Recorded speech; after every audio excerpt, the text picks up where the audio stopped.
Ko si ti? Za koga radiš? Ko te plaća?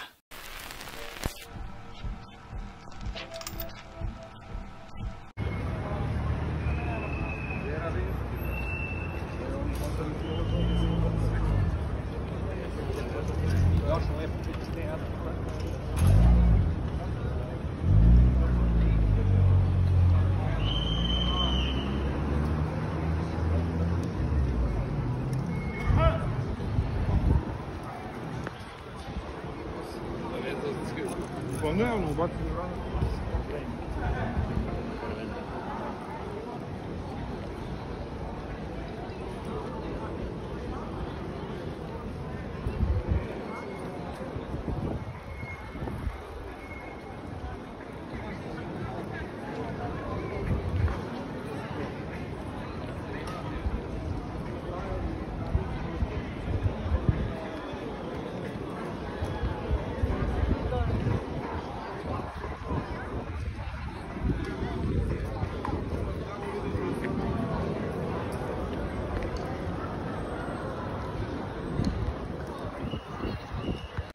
Ko si ti? Za koga radiš? Ko te plaća?